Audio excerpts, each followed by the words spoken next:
엄마 모임이 있습니다. 엄마들 모임이 있어서 제가 요즘 엄마들 모임이 얼마나 참 자기 자식이 예쁜지 눈에 넣어도 안 아픈 거예요. 너무 예쁜 거예요. 다른 사람에게 이 예쁜 얘기를 자랑하고 싶은 거예요. 우리 애기가 어떻게 했다, 우리 애기가 어떻게 했다, 우리 애기 누구가 뭘 어떻게 했다, 막 얘기를 하는 겁니다. 모든 엄마가 자기 아기에게서 탁월한 천재성을 발견하고 놀라워하며 자랑합니다. 아기가 태어난 지 4-5달이 되어져야 스스로 몸을 뒤집는데 자기 아기는 다른 아기들보다 훨씬 빨리 몸을 뒤집는 걸 보니까 운동 능력이 탁월해서 분명히 국가대표 국대 나갈 분명하다고 자랑합니다. 또 이 아이가 마이크만 잡으면 쑥스러운 것도 모르고 그냥 얼마나 열창을 하는지 남다르다고 자랑합니다. 이거 보라고 동영상을 크게 해서 막 자랑합니다. 우리 이런 엄마의 자랑을 별나게 여기지 않고 기꺼이 들어주며 함께 좋아하고 기뻐합니다. 너무 길면 아이고 좀 기니까 10,000원만 내놓고 얘기해요. 저 듣기 조금 부족하니까 부담스러우니까. 어떤 분은 내가 밥 살 테니까 내가 차 살 테니까 내 얘기 좀 들어보라고 차 샀으니까 돈 10,000원만 더 내놓고 하라고 하는 얘기입니다.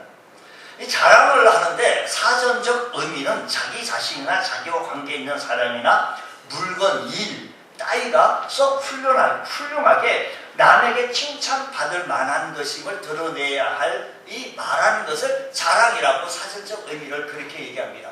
오늘 마이크가 좀 툭툭 떨어진다 하는 것 같아요. 자, 그래서 또는 그렇게 말할 수 있는 끌이라고 하는데 사람은 누구나 자랑하고 싶은 심리가 우리에게 있습니다. 자랑을 통하여 다른 사람들에게 인정을 받고 대우를 받고 좀 우월해 보이려고 하는 겁니다. 또한 어떤 사람은 오랫동안 힘쓰고 애써서 어려운 일을 이뤄내면 그걸 자랑하고 싶습니다. 이건 이상한 일이 아니라 인지상정입니다. 어디 들어가가지고 고시 길이 막히는데 고시가 보통 고시고 말이 고시니까 고시 자체가 어려워요.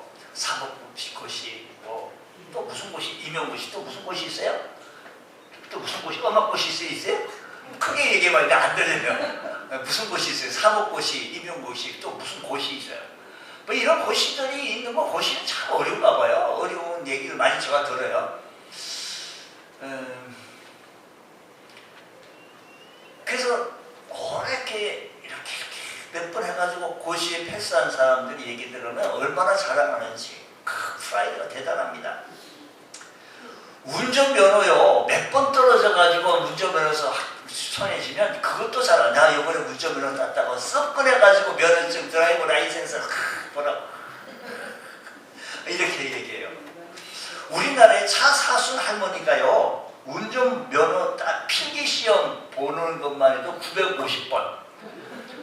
이거 950번 필기시험 보러 운전면허장에 갔다가 인지대 붙이고 갔다 왔다 차 마시고 식사하고 하는 것이 인지대만 2천만 원이 넘는데요. 2천만 원. 야, 인지대만 해도 얼마겠어요? 6년간 계속해서 필기시험이 떨어지는 거예요. 이 검사관 감독관이 이렇게 보고 그 원서를 보고 이 사람이 인지가 계속 좀 감독관도 좀 도와주고 싶은데 아니 드라이브 하는 이런 거라면 좀 도와주고 좀 무슨 감을 줄 수 있는데 이건 필기시험 자기가 똑바로 미치고 이렇게 하는 건데 쓰는 건데 이걸 못 도와주는 게 이걸요 950번 왜 떨어졌냐고 하니 글씨를 몰라요.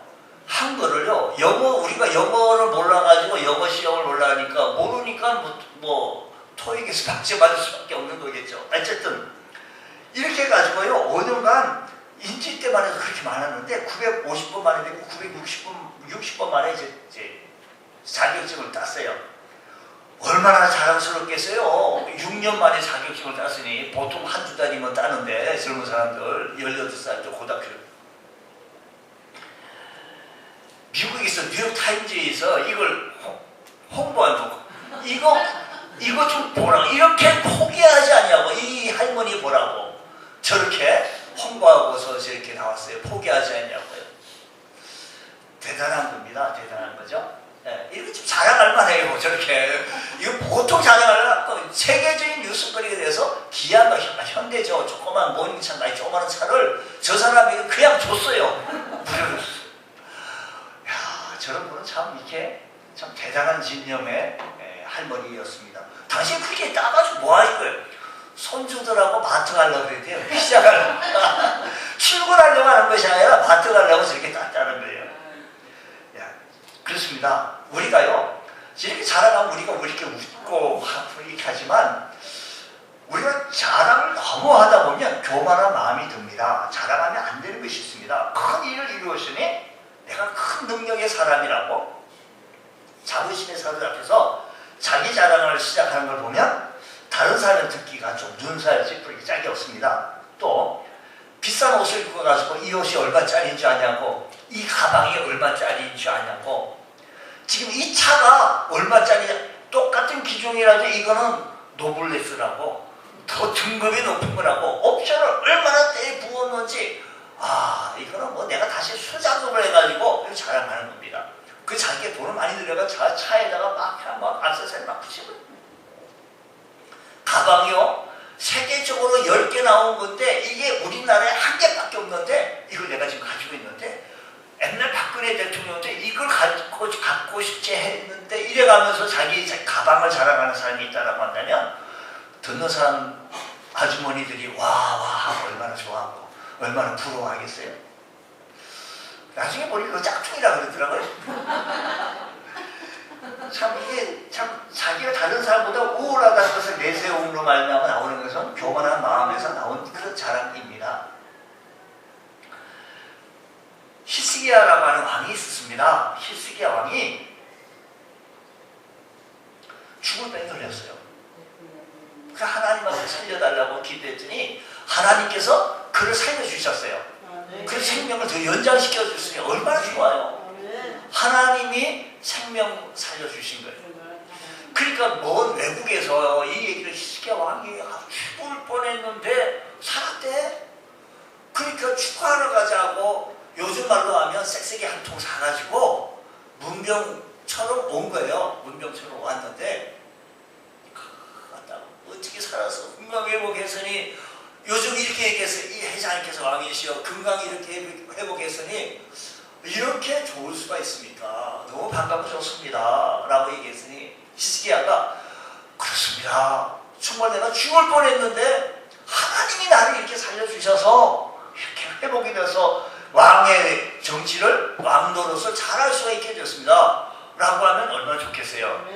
근데 히스기야는 그렇게 하지 않냐고 자기 자랑하는 거예요. 창고 열고 뭐 자기 무기고를 열고 다 자신들에게 보여주면서 내 능력을 보라고, 내 능력 보라고, 내 이 힘을 보라고, 나는 이런 사람이라고 자랑했더니 이스라엘 선지자가 히스기야 왕에게서 뭘 어디까지 보이냐고 다 보여줬다고, 그거 다 뺏긴다고, 실제적으로 다 뺏겼어요. 얼마나 참 하나님 앞에 잘못하면 이 자랑이 하나님 자랑했으면 얼마나 좋을 뻔했어요. 하나님 자랑했으면. 근데 자기 자랑하다가 다 빼앗기고 망가지는 모습, 나라가 망가지는 모습. 여러분, 나라가요 국민들이 다 바이러스 걸리면 대통령 뭐 할 거예요? 아무 소용없어요. 아니 대통령 당신 대통령, 근데 나라가 없어졌다, 무슨 소용이겠어요? 히스기야 왕인데 그 나라가 없어졌다. 그럼 왕이 무슨 소용이 있겠어요? 히스기야 왕이라고 무슨 뭐 필요가 없는 겁니다. 사도 바울도 말씀하시기를 자랑하는 자는 주 안에서 자랑할지니라. 주 안에서 자랑하려고 한다면 나의 나된 것은 하나님의 은혜로다 라고 하는 것입니다. 자각이 있어야 하는데 내게 있는 모든 유익하고 내게 있는 모든 선한 것이 다 하나님의 은혜로 된 것이지 나의 역량으로 이루어진 것 아니다라는 겁니다. 그 자랑은 자기 관심이 아니라 하나님을 높이는 결과로 가져와야 한다는 겁니다.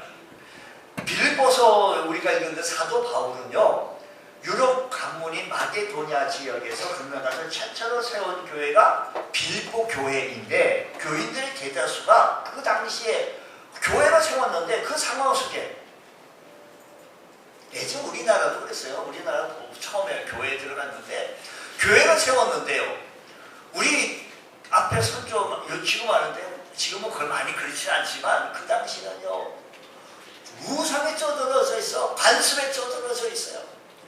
그 시대 빌립보 그 교회 세워지만 그 시대 사람들도 똑같이 그랬던 겁니다. 우상 숭배의 관습을 가진 이방인들이 복음을 받아 개조화 상태에 있기 때문에 구약의 율법에 대한 지식이 전혀 없는 겁니다.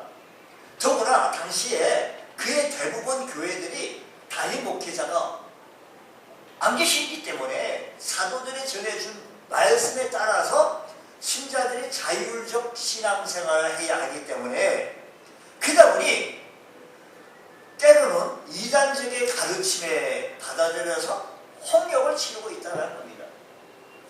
빌립보 교회도 예외가 아니었어요. 예수 그리스도의 복음은, 여러분 우리가 알다시피 예수 그리스도의 복음은 복잡하고 어려운 거 아니에요. 예수 그리스도의 복음은 아주 단순하고 쉽습니다.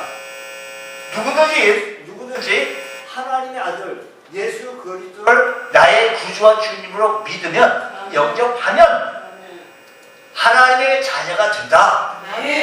누구든지 헬라인이나 서양인이나 동양인이나 부자나 가난한 사람이나 어떤 사람도 예수 믿으면, 나의 구주와 주님을 믿으면 하나님의 자녀가 된다. 근데 유대에서 온 거짓 선지자들이요, 빌립보 교회 신자들에게 사도가 전해준 복음에 어긋나는 교훈을 말해주고 있는 겁니다. 그 신앙에 혼선이 오게 되어진 건데, 거짓 선생들은 말하기를 예수를 믿는 것만이, 예수 그리스도를 믿는 것만 가지고, 예수 그리스도를 믿는 것 가지고는 좀 부족하다. 우리가 예수 그리스도 믿는 것 가지고 부족한데, 어떻게 유대인처럼 할례를 받고 율법을 지키지 아니하면 구원은 못 받는다. 그러면서 그들이 할례 받은 것과 절기와 안식일을 지키고 정한 음식과 부정한 음식을 가려 먹고 금식하는 것을 자랑하게 되어진 겁니다. 그들은 자기를 어렵다고 믿고 복음을 전하는 사도와 전도자들을 무시하게 되어진 겁니다.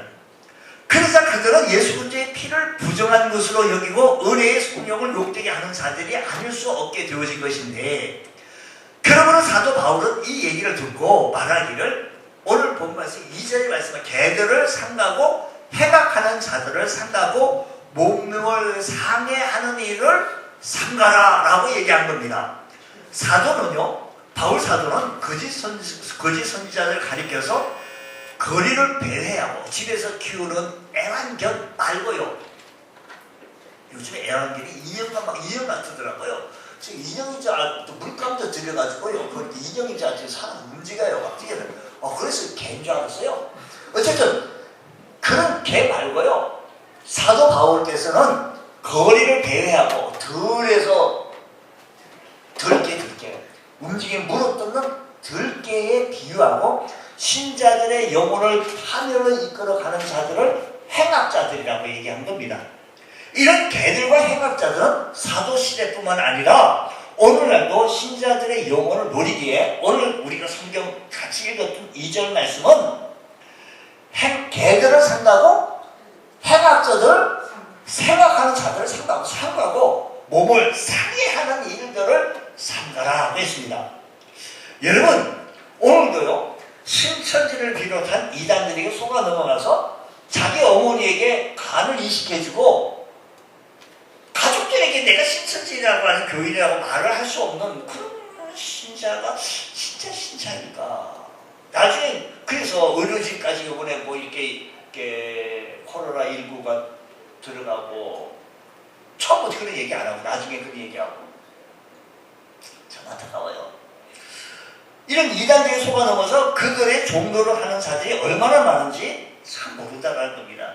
전국적으로 참 이렇게 말씀드린 대로 뭐 신천지가 오늘은 예배를 자기네에서 못 드리니까 이렇게 파져나가라라고 하는 지령이 전해서 10만 명인가 뭐 몇만 명인가 아니면 뭐 이렇게 그래서 온 교회 뭐 교구협의 전 교회들 다 또 교단별로 또 다 문자가 막 들어오더라고요. 그냥 신천지 그거 붙이라는 붙인 거하고 안 붙인 거하고 다르다는 거예요. 안 붙이면 들어간다는 거예요. 붙이면 들어오겠죠. 나가신다는 거죠. 또 막 들어왔다 치더라도 그거 붙였는데 들어오면 그것도 법적인 문제가 또 발생되어지기 때문에 우리가 이긴다고 뭐 그런 얘기도 하고 막 그래요. 그래서 그걸 붙이라고 교단적으로 또 막 이런 그 홍보 포스터를 막 보내주고 그걸 출력해서 막 붙이고 그랬는데 참 희한한 시대입니다. 그들은 분별력이 없는 좀비처럼 이단들이 주입하는 대로 맹조합니다. 이래서 우리는 복음의 진리를 무장하는 것이 얼마나 중요한지 알 수가 없습니다. 거짓 선지자들은 할례 받은 것을 구원의 조건으로 내세우고 자랑하게 되어진 겁니다. 그래서 3절 말씀하기를 뭐라고 얘기합니까? 3절. 그러나 나도 4절. 그러나 나도 육체를 신뢰할 만하니 만일 누구든지 다른 이가 육체를 신뢰할 만할 것이 있는 줄 생각하면 나는 더욱 그러하다라는 겁니다. 자 보십시오. 먼저 사도 바울은요 4절 앞에서 3절에서 말하기를 하나님의 성령으로 봉사하며 그리스도 예수로 자랑하고 육체를 신뢰하지 아니하는 우리가 곧 할례파라 라고 4절 지금 말씀하게 되어진 건데요. 자 한번 들어보십시오. 할례라고 하는 것은요 남자의 생식기에 표피를 잘라내는 것으로 요즘 말로 하면 포경수술이 되겠죠. 할례는 선민의 조상 아브라함 때부터 시행하게 되어졌는데 그것은 선민의 표지로서 유대인의 남자는 누구나 할례를 받아야 했습니다. 그러나 할례는 의롭게 되는 것 곧 할례 받았다고 구원받았다 할례 안 받으면 구원 안 받았다 그런 거와 상관이 없다는 겁니다. 그 근거는 아브라함이 하나님으로부터 의로운 자로 인정을 받을 때가 언제냐면 할례 받기 이전이었습니다. 아브라함이 할례를 행했을 때 그의 나이 99세에 할례를 받았습니다. 창세기 15장을 보면 아브라함이 하나님으로부터 의롭다고 인정을 받는 것이 이스마엘 낳기 이전이었는데 곧 85세 이전이었습니다. 하루는 하나님께서 아브라함을 이끌고 밖으로 나가서 말씀합니다. 하늘 위로 묵표를 셀 수 있나 보라. 내 자손이 이와 같이 많으리라고 하셨을 때 아브라함이 하나님을 믿으니 여호와께서 그를 의로 여기셨다고 했습니다. 따라서 할례와 의롭다함을 받은 것은 구원받는 것과 전혀 관계없다. 상관이 없는 겁니다. 그러므로 할례를 자랑하는 것은 아무 유익이 없으며 단지 자기를 자랑하는 교만한 행동에 불과한 것입니다. 유대인이 할례를 받는 것은 잘못이 아니지만 할례를 구원의 조건으로 내세운다면 그것은 하나님을 대적하는 것이 되어진다는 겁니다. 바울 사도는 거짓 선지자를 가리켜서 뭐라고 얘기하는 거 아니? 행악자, 손할례당이라고 말하는 겁니다. 구원은 오직 예수 그리스도로 믿음으로 말미암아 구원받는 줄 믿으시기 바랍니다. 그러므로 예수 그리스도 한 분만으로 충분하다는 겁니다. 여기에 또 다른 부가 설명할 뜻이 없습니다. 더 붙일 게 없어요. 여기 할례라든지 여타 율법 행위가 필요하지 않다라는 겁니다. 만일 예수 그리스도를 믿는 거 외에 다른 조건을 내세운다면 그런 사람은 주님과 상관없는 사람에 불과하다는 겁니다. 누가 주님의 종이냐? 사도로 말하기를 3절 말씀을 말하기를 누가 주님의 종이냐? 다시 3절 말씀 보면 하나님의 성령으로 봉사하며 그리스도 예수로 자랑하고 육체를 신뢰하지 아니하는 우리가 곧 할례파라. 그렇습니다. 거짓 선생들은 그들 자신을 자랑했으나 바울은 나는 그리스도 예수를 자랑한다. 그렇습니다. 오늘 우리들도 우리들의 삶의 현장 속에서 우리가 자랑할 분은 오직 예수 그리스도이신 줄 믿으시기 바랍니다. 하지만 스스로 힘으로 율법을 지켜 의롭게 되어줄 수 있다고 하는 그들하고 우리가 얘기할 수 있는 것은 오직 예수님만 자랑하시고 예수님 한 분만으로 충분하다. 이에 사도 바울은 말하기를 4절로 6절 말씀에 계속해서 보겠습니다. 그러나 나도 육체를 신뢰할 만하니 만일 누구든지 다른 이가 육체를 신뢰하는 것이 있는 줄 생각하면 나는 더욱 그러하니 하리니 내가 8일 만에 할례를 받고 이스라엘 족속이요 베냐민의 지파요 히브리인 중에 히브리요 율법으로는 바리새인이요 열심으로 교회를 박해하고 율법의 의로는 흠이 없는 자라고 했습니다. 이 말은 사도가 그때까지 육체를 신뢰하고 있다는 뜻이 아니라 바울 사도가 그때까지 육체를 신뢰하고 있다는 것이 아니라 거짓 선생들이 거짓 선지자들이 육체를 내세운다면 그런 그들보다 내가 당신네들하고 나하고 육체를 신뢰하고 그걸 내세운다고 한다면 나는 더 위에 우월한 자리에 있다. 나는 난지 8일 만에 할례를 받았다. 거짓 선생들이 그토록 자랑하는 할례는 나는 율법대로 다 받은 사람이라고. 또 그런 말하기를 이스라엘 족속이요 베냐민의 지파요 히브리인 중에 히브리인이요 라고 했는데 이런 사도가 순수한 히브리인의 혈통을 지켜온 가문 출신으로 유대 사회에서 귀족에 속하는 사람이다라는 겁니다. 유대 사회 속에서 귀족에 속한 사람, 히브리인 중에 히브리인이요. 그는 바리새인이었습니다. 곧 보통 사람보다 훨씬 더 엄격하게 율법을 지켜왔다는 겁니다.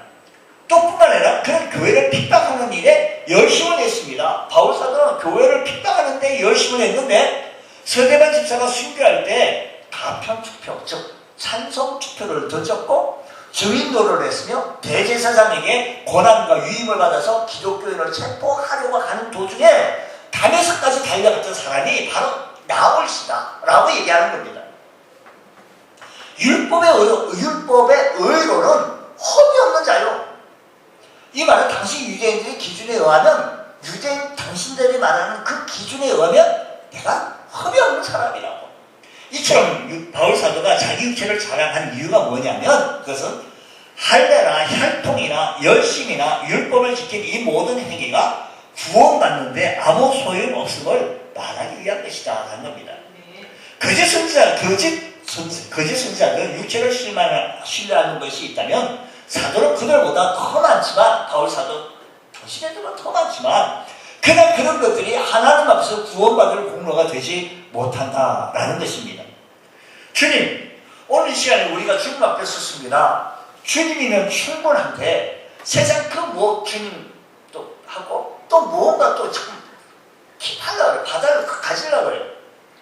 사도는 자기가 육체를 자랑하는 많은 이유가 무엇인가 하면 그것은 할례나 혈통이나 열심이나 율법을 지킨 이 모든 행위가 구원받는데 아무 소용이 없음을 말하기 위한 것이다 라는 겁니다. 거짓 선지자들이 육체를 신뢰하는 것이 있다고 한다면 사도는 그들보다 더 많지만 그러나 그런 것들이 하나님 앞에서 구원받을 공로가 되지 못한다라는 것입니다.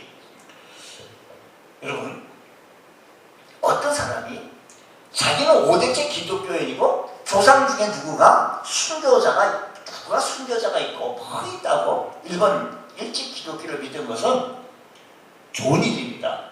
그 집안에 순교자가 나왔다는 것은 참 영광입니다. 감사한 겁니다. 그러나 자칫하면 이것이 육체를 자랑하는 것이 될 수 있기 때문에 조심해야 한다는 겁니다. 그럴수록 더 자기를 낮추고 자기를 신뢰하고 주님만을 자랑해야 되는 줄 믿으시기 바랍니다. 육체를 자랑하는 자들은 조심해야 될 이유는 그들의 가르침이 복음을 떠나 율법주의를 가르치기 때문에 율법주의 믿음으로 구원받는 복음의 진리를 거역하는 것입니다. 그러므로 바울 사도는 거짓 선생들을 그런 땜을 지금 지적하고 있는 것입니다. 사도 바울은 주 예수 그리스도의 복음을 위해서 수많은 고난을 받았는데 예수님을 위하여 바울은 고난을 받았는데 어떤 고난을 받았냐? 고린도후서 11장 23절 이하의 말씀 보게 되었으니까 이렇게 얘기합니다. 그들이 그리스도의 일꾼이냐?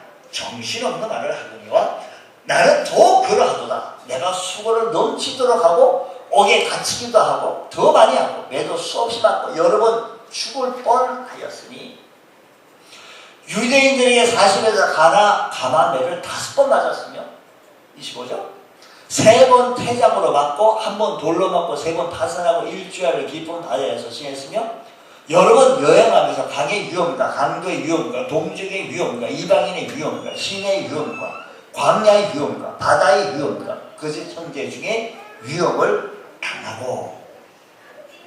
여러분,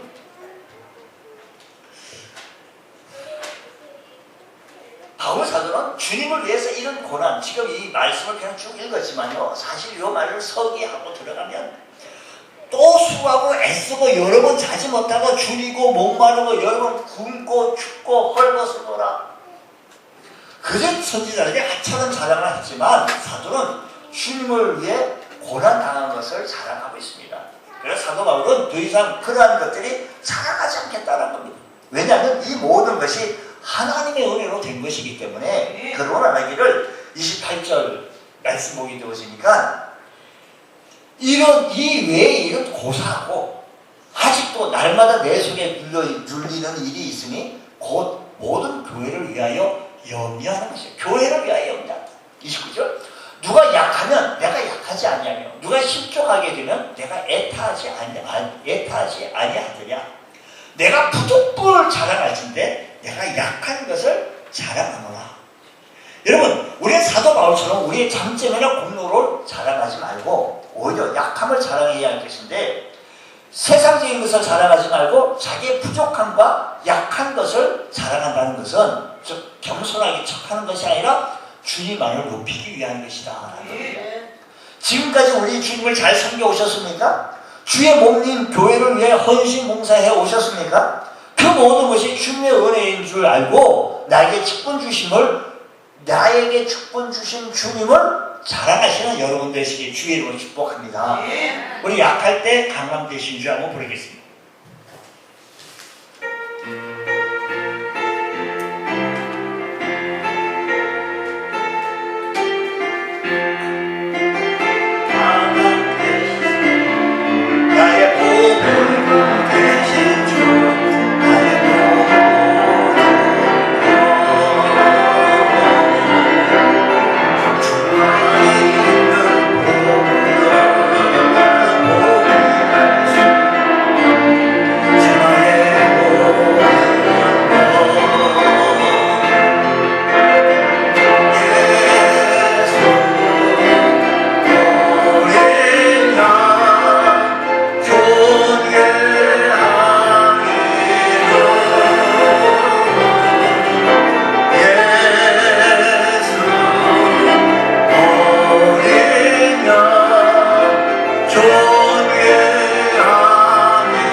예수님 만나기 이전의 삶을 육체의 자랑이라고, 하나님 앞에서 그의 의를 근거가 하나도 없다고. 그래서 다른 사람보다 더 엄격하게 그건 자랑하려고 율법을 더 지켰고 더 많은 선행을 했고, 또 그것이 잘하는 줄 알고 교회를 핍박하고 앞장서다가 기독교를 핍박하는 것이 그것이 하나님을 기쁘게 해드리는 줄 알았는데, 부활하신 주님을 만나는 순간 지난 모든 행위가 하나님을 대적하는 것을 깨닫게 되어진 겁니다. 그래 그는 무엇이든지 내게 유익하는 것을 내가 그리스도를 위하여 다 해로 여길 뿐더러 또한 모든 것을 배설물로 뭐로요? 똥과 같이 여긴다는 겁니다. 이전에 그 의지하고 자랑했던 것은 실로 주님을 믿고 다루는데 방해가 될 뿐이었던 겁니다. 무엇보다도 주 예수 그리스도의 아는 지식에 너무나도 고상함으로 이전에 그에게 유익하는 것을 그에 비하면 배설물 하찮은 것으로 불과한 것을 여기겠다는 겁니다. 이처럼 믿음은 예수를 고귀한데, 믿음이라고 하는 것은요 예수를 고귀한 데서부터 시작하는 겁니다. 믿음이라고 하는 것은 예수가 너무 소중한 데부터 시작하는 겁니다. 예수님이 누구신지, 그분이 나와 무슨 상관이 있는지, 예수님이 나를 위하여 십자가에 달려 죽으시고 나를 위하여 십자가에 달려 죽으실 뿐 아니라 그분이 십자가에 죽으셔서 그분에게 혜택이 가고 그분에게 무슨 뭐 복이 가고 돈이 가고 이렇게 하는 없습니다. 명예가 가고 아닙니다. 오직 나를 사랑하사, 하나님이 나를 사랑하사 독생자 예수님을 이 세상에 보내주셔서 십자가에 죽게 하셨고 내가 그를 믿는 자가 되어서 멸망하지 않고 영생 얻게 되어지는 하나님의 자녀가 되어졌으니 그분을 사랑할 수 있는 복된 은혜가 있기를 원합니다. 여러분, 믿음이라고 하는 것은요, 예수님을 고귀하게 여기는 것이 믿음입니다. 여러분, 왜 신앙생활에 열심을 내지 못하고 있습니까? 주 예수 그리스도가 얼마나 소중한지를 모르고 있어요. 예수님 인해 받은 은혜가 얼마나 큰지 알지 못하면 예수님으로부터 받은 은혜가 너무 크고 귀한데 그걸 알지 못하고 되어진다면 예수님보다 물질이 더 귀하고 예수님보다 세상 즐거움이 더 귀하고 예수님보다 친구 만나는 게 더 귀하고 보화를 가졌지만 보화의 가치를 알지 못하면 하찮게 취급할 것 같다라는 겁니다. 그러나 사도 바울처럼 주 예수의 그리스도의 예수님을 소중히 여길 줄 알고 예수님을 소중히 여기는 자가 되어졌을 때 그는 자기가 유익하게 여겼던 모든 것들, 히브리인 중에 히브리요 가말리엘 문화에서 수학을 했고 모든 것들 다 배설물로 여기고 그 대신 예수 그리스도 한 분만은 고귀하게 여기고 존귀하게 여기고 그 예수님 한 분만 자랑하겠다. 우리 전 세계 최초로 콜로로프롬이라는 마취제를 사용한 심프수라는 경이라는 사람의 이야기입니다. 이 사람이요, 콜로로프롬이라고 하는 이 약을 사용한 때가요 1847년인데 그 이전까지는 마취제가 없어서 조그만 수술하더라도요 마취를 시키지 않고 그냥 사람을 잡아놓고 묶어놓고 침대에다 묶어놓고 크게 째고 자르고 하니 수술하러 간다면 이 환자들이요 손발을 침에 담고 하니까 정신을 잃어버립니다. 얼마나 아프겠습니까? 마취도 안 시키고.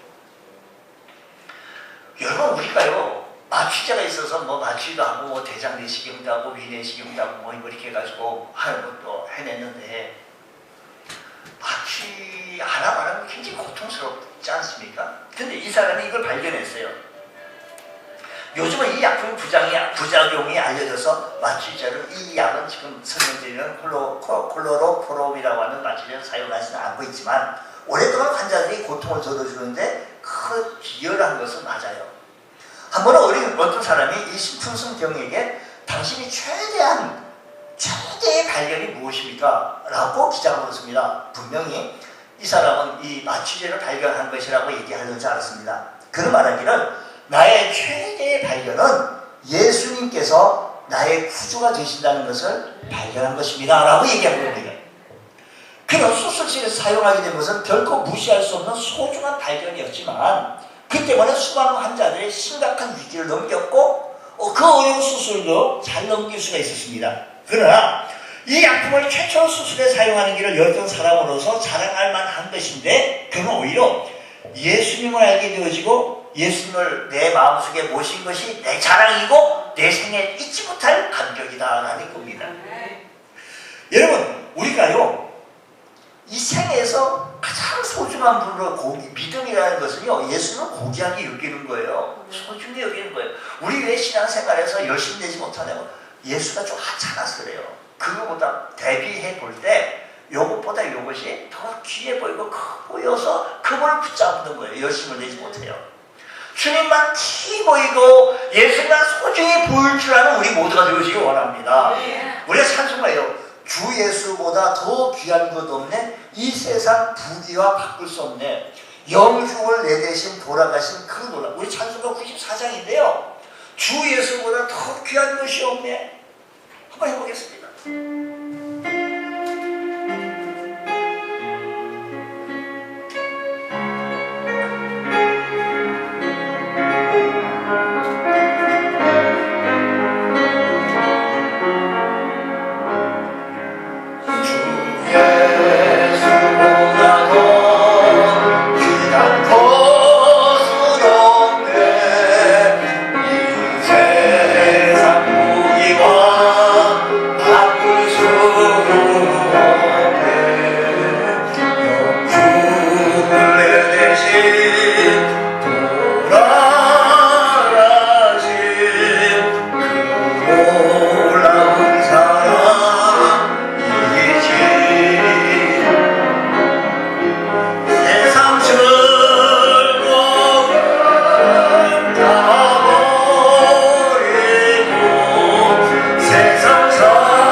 우리가 하나님 앞에 설 때 우리의 선한 행위 때문에 우리가 서는 것이 아니고, 우리가 하나님 앞에 설 수 있다는 것은 우리의 선한 행위, 내가 얼마나 봉사했는데, 내가 얼마나 선한 일을 했는데, 그것 때문에 우리 주님 앞에 서는 게, 하나님 앞에 서는 것이 아니고, 율법의 기준이 비추어서 내가 의롭다함을 얻어서 하나님 앞에 서는 것이 아니고, 모든 사람이 죄인인데 하나님 나를 사랑하셔서 예수 그리스도를 이 세상에 보내주시고, 그가 나를 위해 십자가 달려 죽으시고 3일 만에 나를 의롭다 하기 위해서 부활하시고, 부활하신 분이 우리 있을 곳을 예비해 놓은 다음에 다시 오시겠다고 하시는 그 예수님을 내가 믿습니다. 바른 신앙 고백과 바른 신앙을 가지고 주님을 찬양하고 영광을 돌릴 때 우리는 구원받은 하나님의 자녀로서 성장해 나가게 되어진 겁니다. 어렵게 된 것은 오직 예수 그리스도의 믿음으로 말미암아 하나님의 의롭다 한 옷을 입은 결과인 것입니다. 예수 그리스도를 믿는 것 역시 우리 자신이 믿기로 정한 것이 아니라 하나님께서 우리 마음의 눈을 열어서 주 예수 그리스도를 믿게 한 겁니다. 여러분의 마음의 문을 열고 여러분의 눈도 열어서 오늘 여러분을 믿게 한 것입니다. 그럼 우리가 우리 자신을 사랑할 것이 없으며 오직 우리는 예수님만 자랑할 수밖에 없는 줄 믿으시기 바랍니다. 이제 구원받은 하나님의 자로서 우리가 힘써야 할 것은 주 예수 그리스도를 더 깊이 알아가는 겁니다. 주님을 알아가는 겁니다. 지금까지 신앙생활 해오는 동안에 성경을 읽거나 설교를 듣고 알아서 알고 있는 예수 그리스도의 지식이 또 소중하지만 그것이 전부가 아닙니다. 골로새서는 말합니다. 하나님의 비밀인 그리스도라고 했고, 그 안에 곧 그리스도 안에 예수님 안에는 지혜와 지식의 모든 보화가 감춰져 있다라고 했습니다. 우리는 구원받은 하나님의 백성으로서 하나님의 비밀인 그리스도에 대하여 어느 정도 알고 있지만 아직 완전하지 못하므로 열심 품고 주님에 대하여 알기를 힘써야 합니다. 주님, 내가 열심 품고 주님을 알아가기 원합니다. 배워가기 원합니다. 우리 찬송은 이렇게 해요. 예수도 알기 원함은 크고도 넓은 은혜와 대속해 주신 사랑을 간절히 알기 원하네. 내 평생의 소원, 내 평생의 소원, 대속해 주신 사랑을 간절히 알기 원하네. 주님 알기 원하는, 우리가요 주님을 자랑하고 주님을 내가 체험적으로 알고 주님과 동행하며 주님을 자랑하고 주님만 나타내 보일 수 있는 우리 믿음의 본속도 다 되셔서 언제 어디서든지 믿음에 우뚝 설 수 있는 복된 주의 성도들 다 되시기를 주의 이름으로 축원합니다. 기도하겠습니다. 하나님 아버지, 나를 위하여 십자가에 달려 돌아가신 구원의 복음의 본질, 복음의 핵심을 우리가 다시 한번 붙잡게 하여 주시고 주님만 자랑해 나갈 수 있는 저희들 되어줄 수 있도록 주여 크신 은혜를 베풀어 주옵소서. 우리 주의 성령께서 역사 주간 인도하여 주시옵기를 원합니다. 우리의 삶의 현장 속에 주님만 기억하고 주님만 알아가고 주님만 배울 수 있는 우리 주의 성도 되셔서 주님 칭찬받고 인정받고 사랑받을 수 있는 믿음의 권속으로 다 되어지게 하여 주옵소서. 믿사하며 예수님 이름으로 기도드렸나이다. 아멘.